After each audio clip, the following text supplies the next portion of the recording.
Bien, arrancamos de nuevo. Seguimos con los procesos de la fiebre, la temperatura.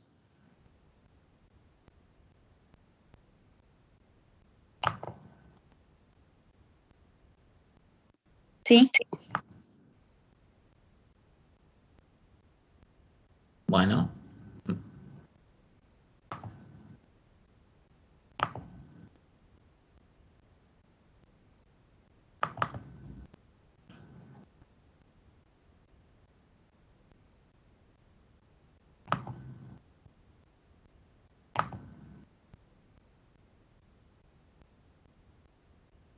Sí, Lara, ¿querés hacer alguna consulta que tenés la mano levantada?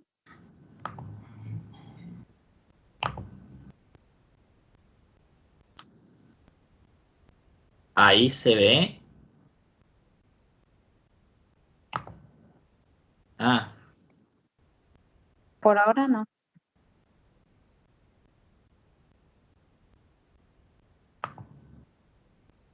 Bueno, mientras vayan pensando en la pregunta que les hizo Guillermo, ¿quién regula la temperatura? ¿Quién es el encargado de la temperatura? El hipotálamo.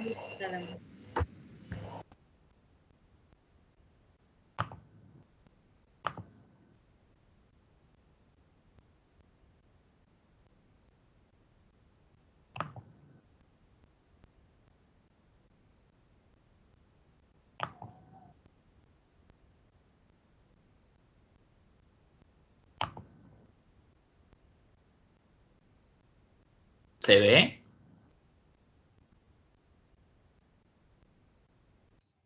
Sí, profe.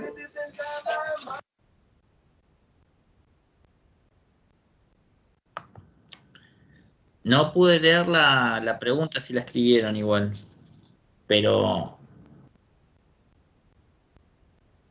Y Guille, ahí dijeron que el encargado era el hipotálamo. ok.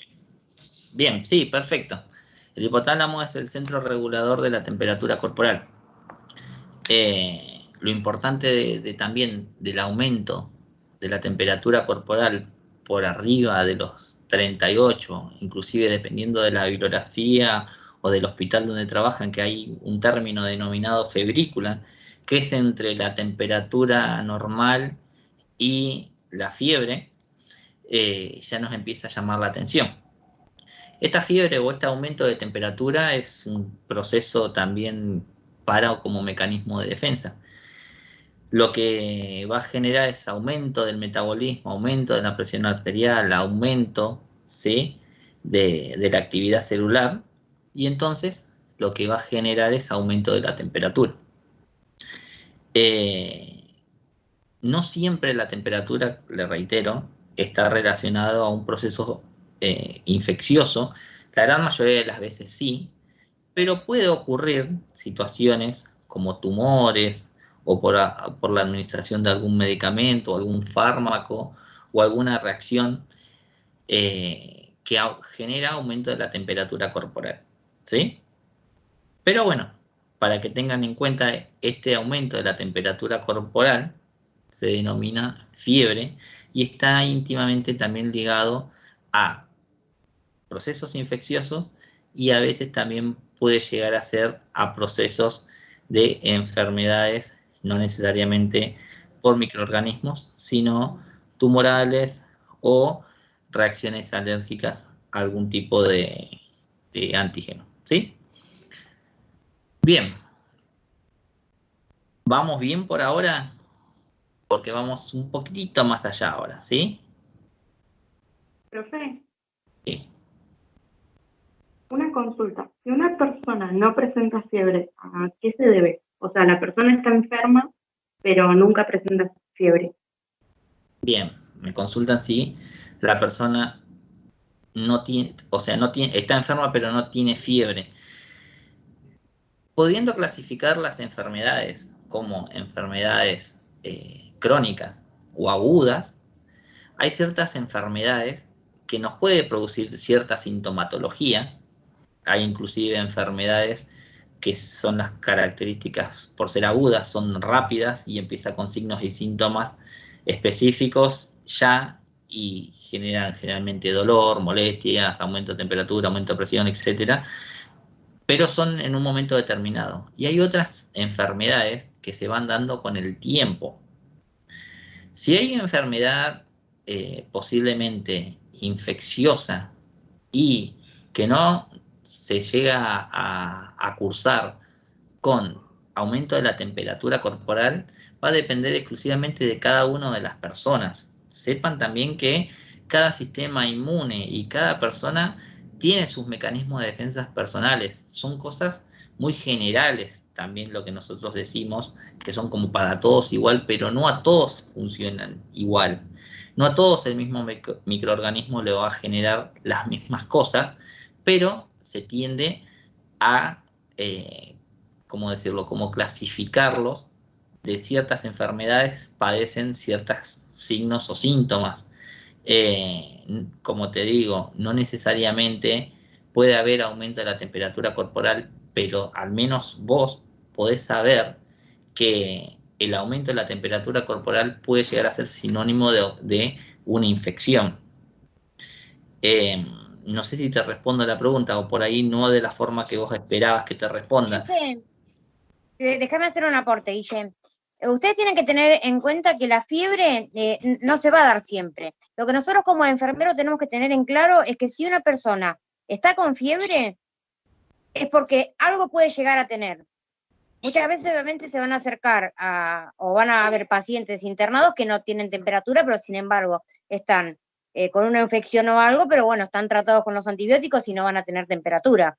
Nosotros a la temperatura, dentro de lo que es microbiología, lo vamos a tener de referencia como que si hay fiebre es una reacción de que algo puede estar pasando. Eso es lo que a nosotros nos importa, de fiebre dentro de lo que es esta materia.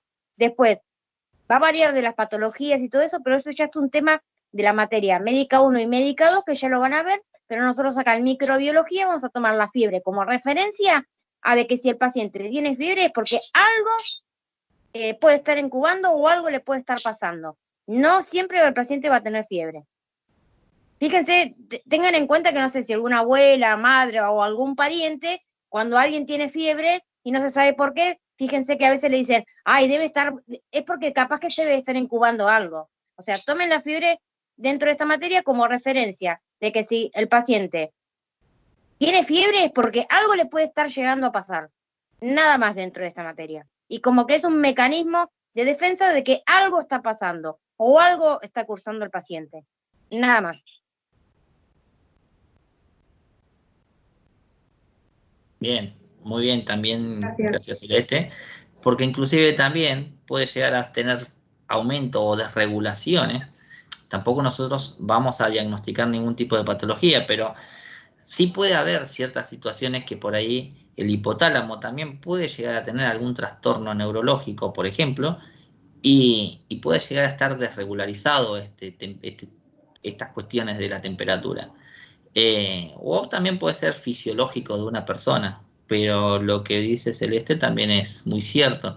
Van a encontrar, pero un montón de pacientes que tienen un montón de infecciones en el hospital, y es a la inversa de lo que vos me decís, porque capaz que no tiene fiebre y está con un montón de microorganismos encima dándole con muchos antibióticos, con mucha medicación, sin saber qué tipo de microorganismo está generando una infección, y la persona no tiene fiebre, ¿sí? Tomalo como a la inversa también. Claro, por ejemplo, fíjense en los pacientes que cursan HIV. El HIV es una infección por un retrovirus, y los pacientes que tienen esta patología, fíjense que no viven con fiebre. ¿Por qué? Porque están tratados. Entonces, no podemos decir que el paciente va a vivir con fiebre porque tiene una infección. Bueno, esperemos que se haya podido solventar la duda, si no, estamos para poder analizar casos particulares si es por algo en particular. Igual de todas formas, si pasan este tipo de cuestiones, siempre los tratamientos son médicos, ¿sí? Un paréntesis. Bien, pasado ya el tema de la fiebre, lo que vamos a ver un pasito más, ¿sí? Un poquitito más del sistema inmune, que hay dentro del sistema inmunológico, hay mecanismos, ¿sí? no específicos y mecanismos específicos. Dentro del sistema inmunológico, dentro de lo específico, hay no específico y específico, ¿sí? ¿Qué quiere decir con esto? Lo no específico son células que reconocen otras moléculas, otras estructuras o algún tipo de Sí, que sustancia. no estás grabando, ¿eh?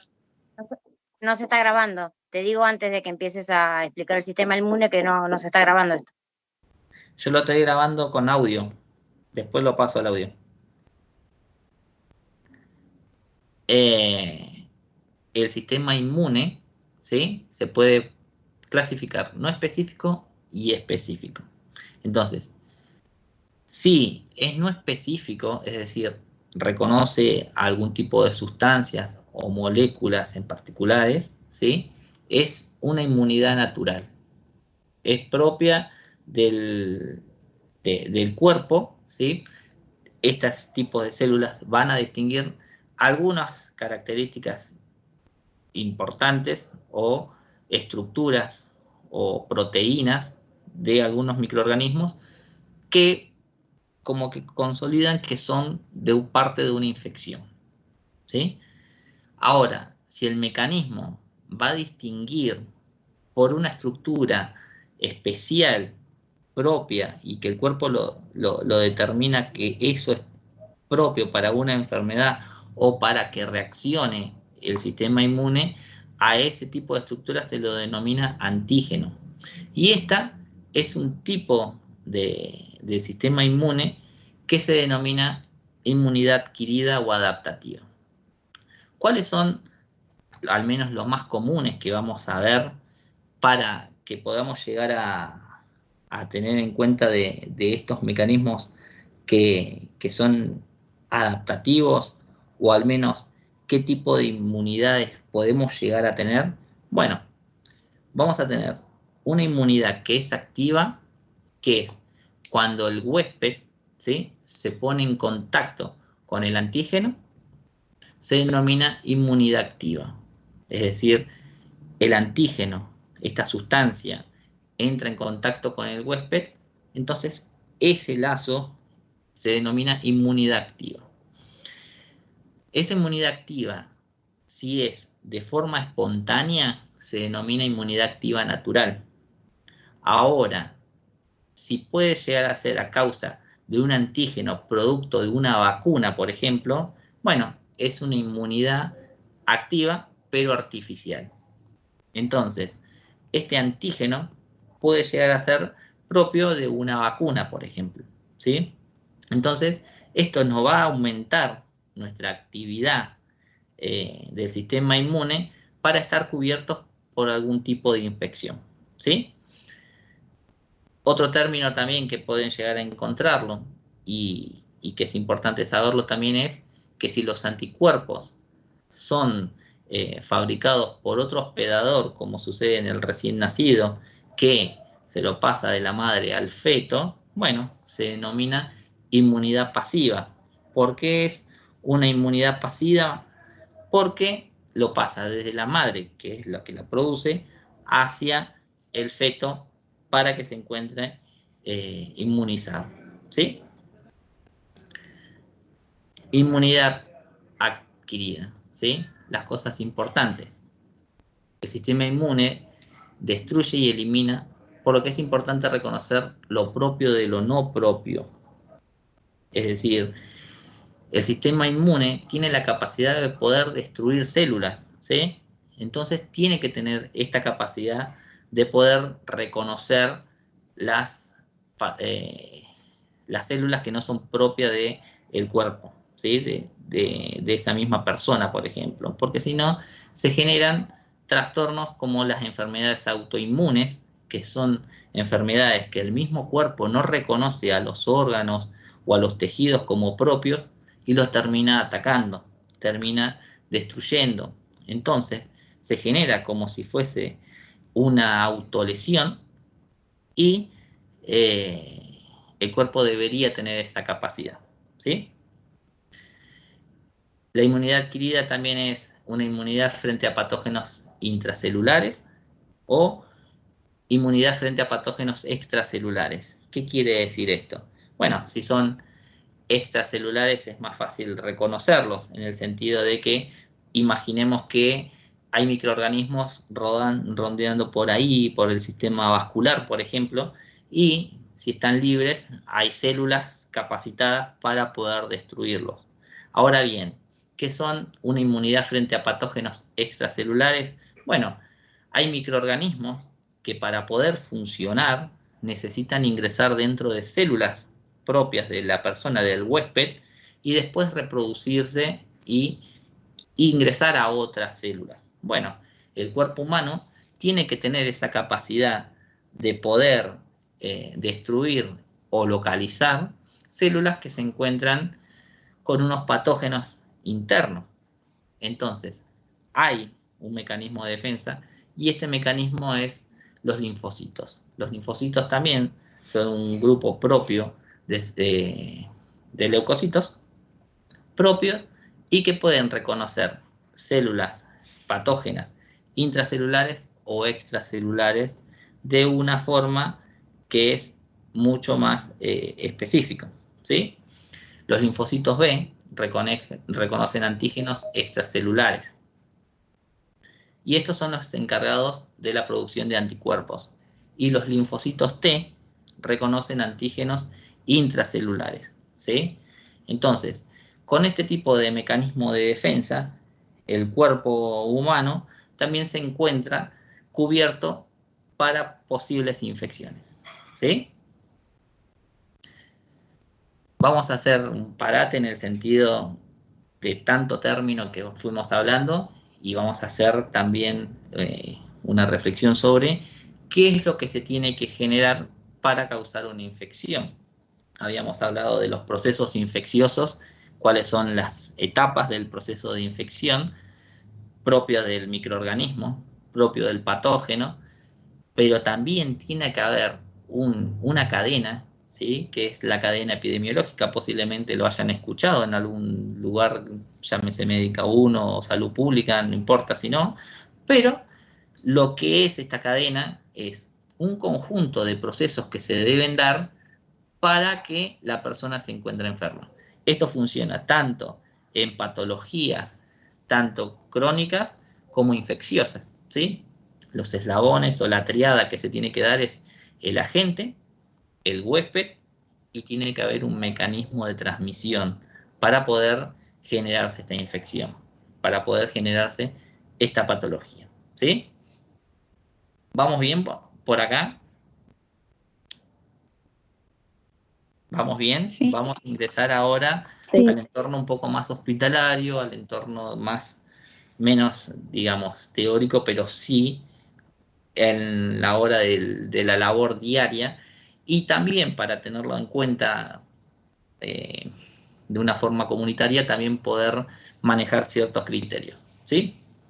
¿Cuáles son las formas o las normas que tenemos que tener para que no se produzcan infecciones? Llámese infecciones cruzadas, que quiere decir, hagamos de cuenta que estamos dentro de un hospital y no estar transmitiendo microorganismos de una habitación a otra, no estar contaminándonos nosotros de un paciente hacia nosotros, porque nosotros podemos llegar también, inclusive, ser dentro de esta cadena epidemiológica las personas que estamos transmitiendo microorganismos. Entonces hay muchos, pero muchísimas protocolos hospitalarios que nos va a generar que tratemos de disminuir estas infecciones. Bien, hay medidas estándares, hay medidas como la utilización de materiales descartables, hay medidas preventivas como el lavado de manos, ¿sí? Hay distintos tipos de lavado de manos, hay distintos tipos de barreras, que son la utilización de barbijos, la utilización de guantes, la utilización de escafandras, de camisolines. Entonces, estos recaudos siempre los tenemos que tener. En esta imagen, por ejemplo, la que podemos apreciar dice prevención de infecciones, hay una persona lavándose las manos, ¿sí? Y Este tipo de lavado de manos, y vamos a encontrar que hay varios tipos de lavado de manos, que está el lavado de manos social, el lavado de manos quirúrgico, el lavado de manos antiséptico, el lavado de manos en seco. ¿Sí? ¿La escucharon hablar de estas cosas? ¿Nunca? Bueno, Algunos sí, el de lavado ese no.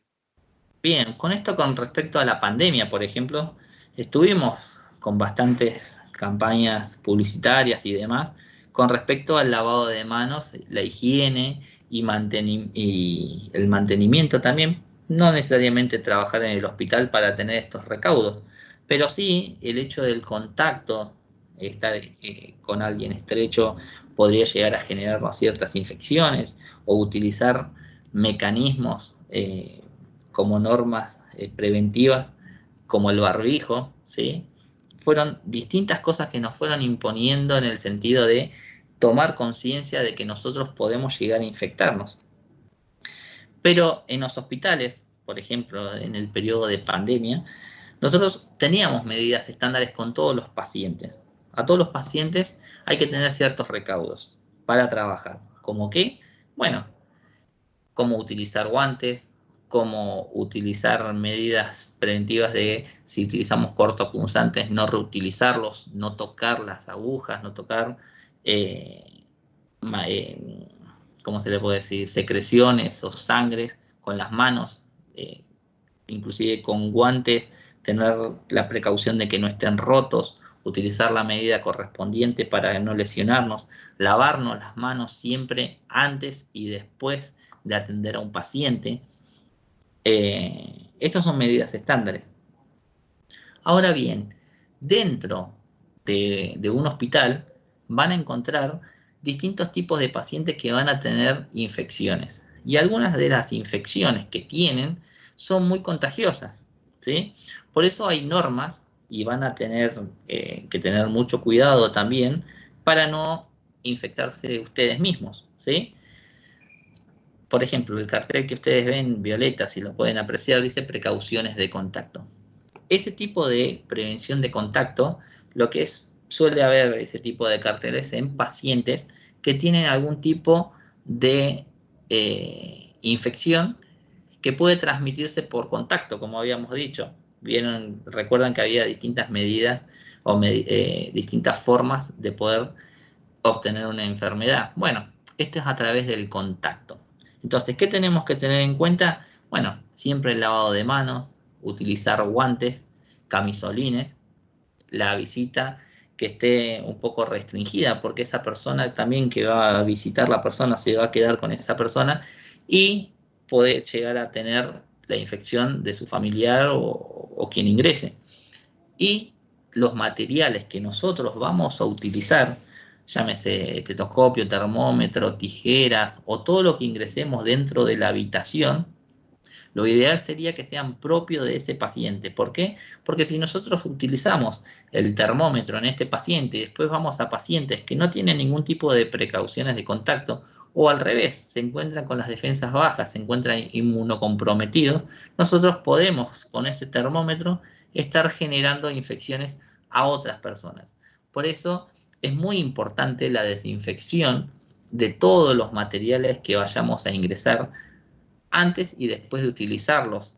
Y a la vez, si hay precauciones estándares con una persona, llámese de contacto o por gotas o respiratorio, bueno, esa persona debería, o al menos lo ideal, sería que tengan sus materiales dentro de la habitación y que se utilicen solamente con esa persona.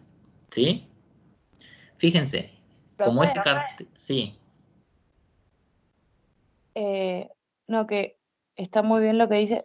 Yo trabajaba con una paciente que estaba aislada por contacto y hay profesionales que venían y usaban cosas de ella, pero había otros que venían y usaban lo que usan con todos y era medio, es como que depende mucho de cómo sigan las reglas las personas.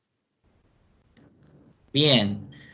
A veces los cuidados domiciliarios por ahí posiblemente estén un poco más relajados. Yo les hablo por el ambiente más hospitalario de la internación clínica. Por ahí si bien hacer decís nada. que había visitas de otras profesionales que venían, ¿sí? Deberían tener inclusive los recaudos para sí mismos y también para otras personas. Es fundamental, a ver, nosotros lo que planteamos desde la materia es lo ideal y lo teórico para tenerlo en cuenta. Cada uno después, con su experiencia, sabrá cómo trabajar, pero lo ideal siempre es mantener siempre las precauciones estándares, si es que lo requiere, o propias por cada paciente determinado, y saber que nosotros podemos estar contagiándonos nosotros, a algún familiar nuestro o a otras personas que se encuentran con un sistema inmunológico que por ahí se encuentra alterado, ¿sí? Pero bueno, gracias por compartir tu experiencia, y también es para tomar un poco de conciencia de que ustedes mismos también pueden llegar a estar actuando mal y poder reflexionar para empezar a hacerlo mejor, en el sentido si no conocían este tipo de cosas, ¿sí? ¿Hay otro tipo de precauciones? Sí, están las precauciones de contacto, como vimos recién. Hay precauciones respiratorias y precauciones por gotas. El hecho de nosotros hablar, si bien nosotros estamos en una reunión virtual, pero yo el hecho de estar hablando, puedo tener gotitas de flujo, ¿sí? Esas gotitas pueden llegar a tener microorganismos que pueden llegar a generar infecciones si yo tengo alguna patología respiratoria y transmitirlas. Bueno, hay patologías que pueden llegar a generar infecciones por estas gotitas. Hay un tipo de aislamiento que es aislamiento por gotas. El aislamiento por gotas es distinto al aislamiento respiratorio, porque el aislamiento respiratorio es que en el entorno ya se encuentra. En cambio, las gotitas de flush lo que hacen es tener cuidado porque tienen su peso, tienen su tamaño y caen. Pero también no quiere decir que no puedan generar un tipo de transmisión de infección, pero caen. En cambio, las respiratorias perduran en el ambiente. Entonces hay que tener un cuidado determinado. Si ustedes pueden apreciar, inclusive en las infecciones respiratorias, lo que hace es con un barbijo determinado, que es el N95, es un barbijo que puede filtrar el 95% de las partículas, nos va a limitar muchísimo más que un barbijo común, que va a ingresar, si nosotros tenemos un barbijo común, con un paciente con infecciones respiratorias, ¿sí? Más que nada también es para que tengan en cuenta qué tipo de materiales pueden llegar a utilizar, y también tener en cuenta que estas medidas son fundamentales para el trabajo diario de las cosas, ¿sí? Por ejemplo, si ustedes van a trabajar en un hospital, lo que no tienen que hacer es el hecho de mantener como hacen las camas en sus casas. Por ejemplo, si ustedes están sacudiendo las sábanas, por ahí lo que pueden hacer es diseminar un montón de microorganismos que se encuentran en la cama del paciente y terminan en el entorno. Imagínense si son habitaciones compartidas, como suele ocurrir en muchos hospitales, y esos microorganismos pueden ir por toda la habitación, pueden terminar inclusive en su propia ropa, en la cara, o en otros pacientes, y generar infecciones. Todo, absolutamente todo tiene que ver con todo en esto. ¿Qué más medidas podemos llegar a prevenir? Bueno, las sábanas, que vayamos a cambiar sábanas o materiales de la higiene, tenemos que tratar de alejarlos de nuestro cuerpo, que vayan en bolsas propias, y mantenernos siempre con los protocolos hospitalarios, ¿sí? Si lo requiere, utilizar escafandras, camisolines, guantes, barbijos, ¿sí? Y esto lo que nos va a decir, también nos va a juzgar como los profesionales que somos. Y les recuerdo siempre, todos los materiales cortopunzantes no van al tacho de basura, sino que van a los descartadores. Parece absurdo lo que yo les digo, o no lo sé. Si no lo sabían, buenísimo que lo sepan.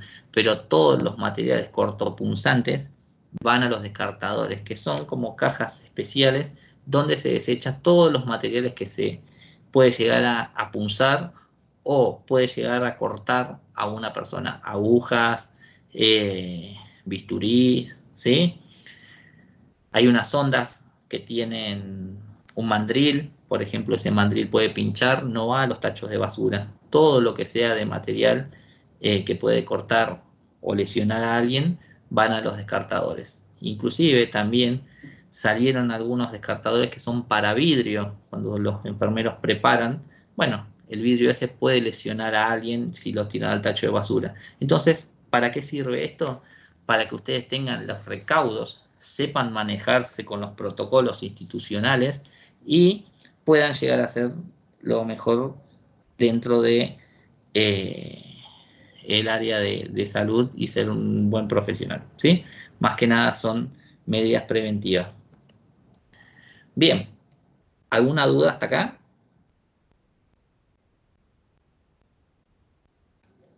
Seguimos con algunos términos más, ya falta poquito y ya los dejo, aunque les parezca que les sature con información.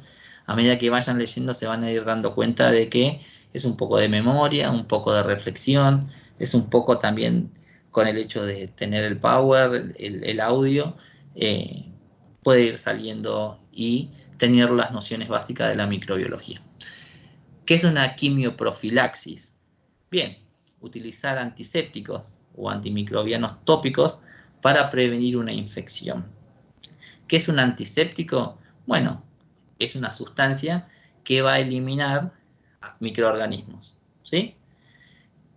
¿Cómo podemos llegar a ver? Como pueden apreciar, hay desinfectantes y hay antisépticos. Los desinfectantes son esas sustancias que se utilizan para desinfectar, ¿qué cosas? Objetos, por ejemplo, ¿sí? Los desinfectantes, llámese lavandina, detergente, que son de uso propio para limpiar fomites, por ejemplo, que son objetos inanimados. Entonces, a eso se le utiliza desinfectantes. Antisépticos son también como desinfectantes, pero que son para la piel. Entonces, un antiséptico, llámese clorexidina, iodopovidona, alcohol al 70%, son sustancias que van a eliminar y van a interactuar con la membrana de las bacterias o pueden llegar a eliminar los hongos, pero de la piel. ¿Por qué? Porque los desinfectantes tienen mayor carga, son más corrosivos para la piel. Entonces, no podemos utilizar desinfectantes o no deberíamos utilizar desinfectantes para la piel, sino antisépticos. Y esto es una quimioprofilaxis, ¿sí? Se utilizan productos químicos para poder prevenir ciertas enfermedades, ¿sí? Inmunoprofilaxis es el término que se utiliza con la aplicación de algún tipo de sustancia para generar algún tipo de inmunidad, como por ejemplo administrar inmunoglobulinas o sueros heterólogos, que son más o menos también como inmunoglobulinas, como si fuesen sustancias para el sistema inmune, ¿sí? Pero los sueros heterólogos son de animal, de origen animal. Las inmunoglobulinas se extraen también de pacientes que los pueden donar, y esto genera también inmunidad, ¿sí? Y si no, también uno de los ejemplos de la inmunoprofilaxis es la vacunación. ¿Qué podemos decir de la vacunación? Hay un calendario de vacunación, nosotros también, ¿qué piensan de la vacunación? No qué piensan, sino ¿qué piensan que es la vacunación? ¿Alguien me puede decir? Reforzar tus propias defensas para poder luchar contra diferentes enfermedades o algo así. Bien. ¿Se acuerdan que habíamos dicho que si ingresa alguna... ¿Pudieron ver los videos cuando también hablaban de la vacuna? ¿Cómo surgió la primera vacuna? Más o menos. ¿De la viruela? No. Bien, estaba ya a ver cómo les puedo decir en el sentido simplificado. Existía ya hace muchísimo, ahora también, ya está como algo teórico que es así, que cuando ocurre un contacto con un microorganismo, es decir, o ya cursó la enfermedad la persona, ya tiene un tipo de defensa, ¿sí? Entonces, la vacuna lo que permite es un tipo de inmunidad, ya sea porque se aplica algún tipo de sustancia propia de un microorganismo o el microorganismo a una persona, y el cuerpo lo que hace es reconocerlo y generar la inmunidad si llega a ocurrir que ingresen microorganismos de la misma especie, del mismo tipo, pero ya tiene las defensas como para poder realizarlo, ¿sí? Fíjense que cuando se vacunan, ¿sí? Puede llegar a ocurrirle que a la persona le agarre fiebre, le agarre dolor de cuerpo, puede inclusive generarle una situación de alergia, pero es transitoria, o al menos lo ideal es que sea transitoria, que tiene sus riesgos la vacunación, lo ideal es que sean la menor cantidad de gente posible de los beneficios que llegue a brindar. Entonces, la vacuna, que es un líquido, es una sustancia, una suspensión que se administra, puede llegar a tener virus o microorganismos vivos o microorganismos que son modificados, ¿sí? Entonces, genera un tipo de defensa porque hay parte del sistema inmune que va a tener memoria y que si llegan a ingresar microorganismos de la misma especie para producir una enfermedad determinada, ya tiene como recuerdo de que puede combatir esa enfermedad, ¿sí? Entonces, la intención de poder vacunar es para que la persona tenga un tipo de inmunidad hacia alguna enfermedad determinada, ¿sí? ¿Qué significa esto? Vamos a tener virus, esto está todo en el libro, solamente saqué esto, pero para que se vean qué tipo de vacunas podemos llegar a tener. Podemos llegar a tener vacunas atenuadas que son como si fuesen microorganismos vivos, pero modificados, ¿sí? Partes del microorganismo que pueden llegar a tomar el huésped o el sistema inmune, como si es propio del virus, pero no va a generar la infección, o al menos se tiende a que no genere la infección. Y también se puede llegar a administrar un tipo de vacuna que son con el microorganismo, pero inactivo. Cuando el microorganismo que se administra, que la vacuna con un virus o microorganismo atenuado, ¿sí? Es que está vivo, pero ya les digo, puede llegar a ser modificado para no generar la infección. Este tipo de vacunas no se puede administrar a pacientes con inmunocompresión, ¿sí? Que se encuentran inmunocomprometidos. En cambio, si están inactivas, ahí sí, porque no va a generar la infección, ¿sí? Y otro tipo de vacunas es las recombinantes, que son propias de productos de la ingeniería de laboratorios. ¿Está bien?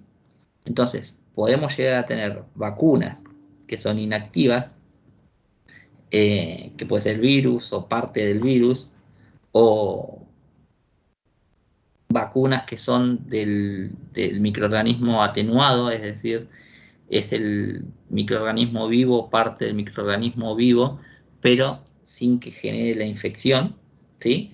Puede llegar a generar la infección, pero no es la idea.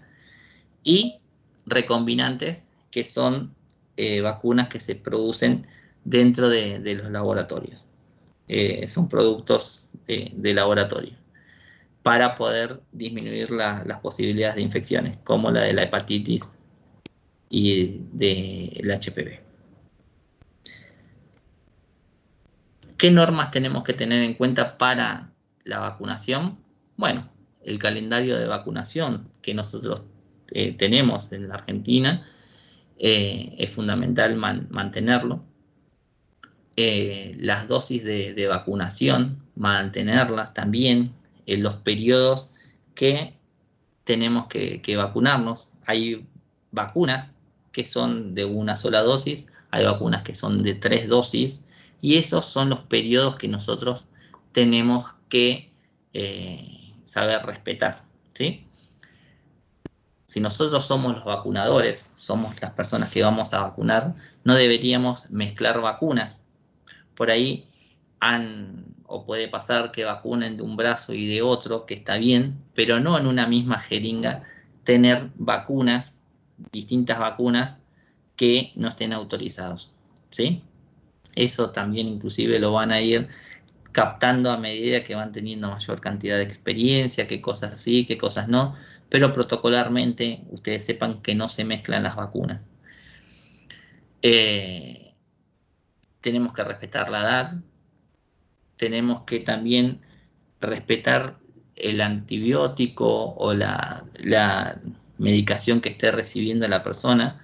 No va a afectar, al menos que haya casos determinados, pero no hay que suspenderla, ¿sí? Inclusive si hay periodos de pequeñas fiebres o intermitentes o febrículas muy, muy diminutas, no suspender la vacunación. Tampoco tendríamos que adelantar dosis, sino que tenemos que preservar los periodos de cada una de las dosis para poder administrar. La administración de inmunoglobulina D anti-RH no se ve interferida.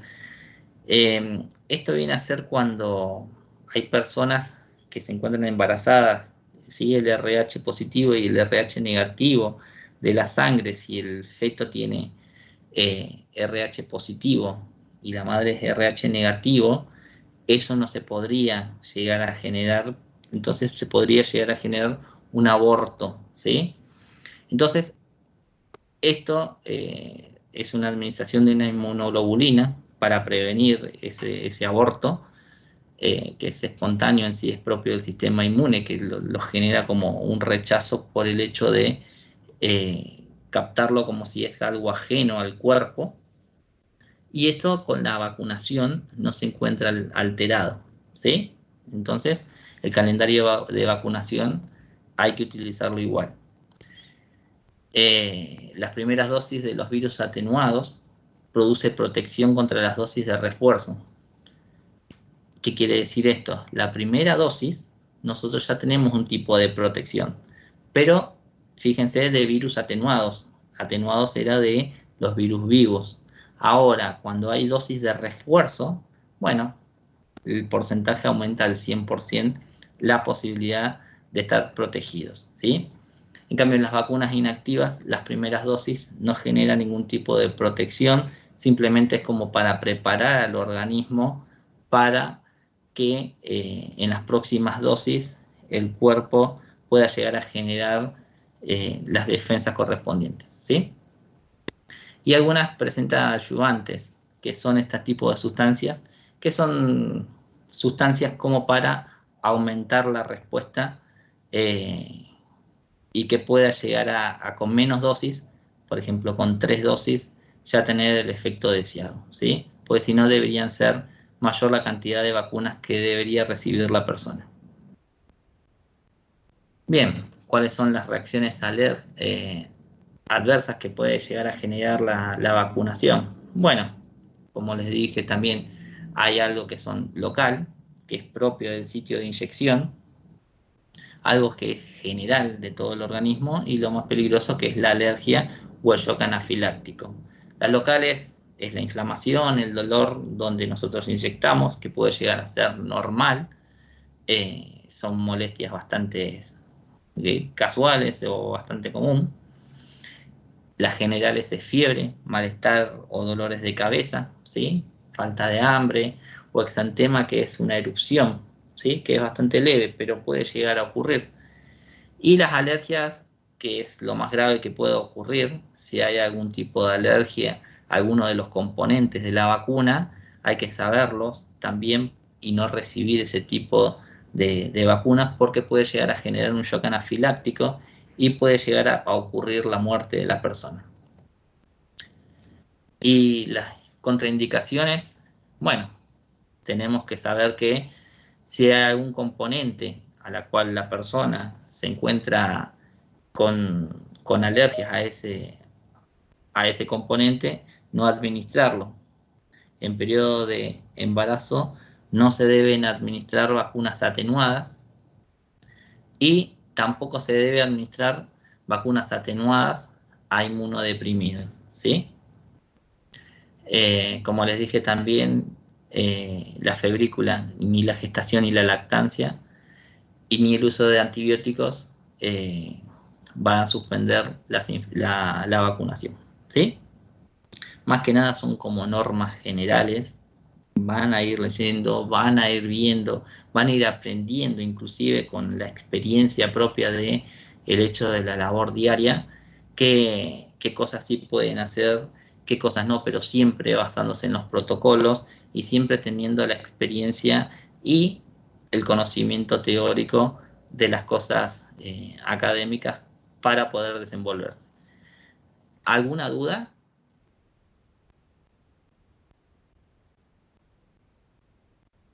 No, profe, Profe, todo bien.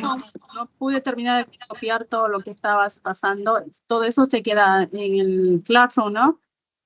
Sí, voy a dar el Power, igual también queda, así que no se preocupen. Ah, bien, profe, entonces, bueno, de ahí voy a copiar algo más. Bueno, Profe, ¿le puedo hacer una pregunta? a ver, dígame. El manual del que tenemos que leer, no hay que leerlo todo, o sea, porque es a grandes rasgos, o sea, hay que leer solo los temas que usted dio. Bien, la bibliografía en sí es toda. A medida que vayan a ir leyendo, se van a ir dando cuenta, o sea, van a tener ciertas cuestiones, o sea, lo que quiero decir, la bibliografía es toda, ¿sí? Pero lo que a nosotros nos interesa, y quiero que les quede claro también, es que hay ciertas... Ahí está. Hay ciertos temas que van a andar un poco más allá, ¿sí? Es bastante amplio la bibliografía si lo llegan a apreciar, pero básense desde la bibliografía junto con las clases. Pero les reitero, la bibliografía es la de la materia. No sé si se entendió.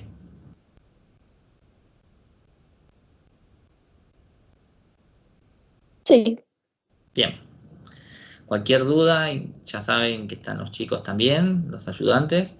Estamos también con el mail, si tienen alguna duda con particular de cuestiones administrativas, ya se va a subir también el listado de los alumnos y bueno, tienen que corroborar a ver si ahí están o no están, ¿sí? Bueno, el miércoles que viene es feriado, ¿sí? Lo que vamos a hacer para que no perdamos el viernes que viene. El viernes que viene. Es 13. Es feriado largo. Así que para no perderlo, vamos a subir la clase, ¿sí? De todas formas hacemos igual. Si llega a haber alguna duda o algo, nos consultan el otro viernes, que es viernes 20.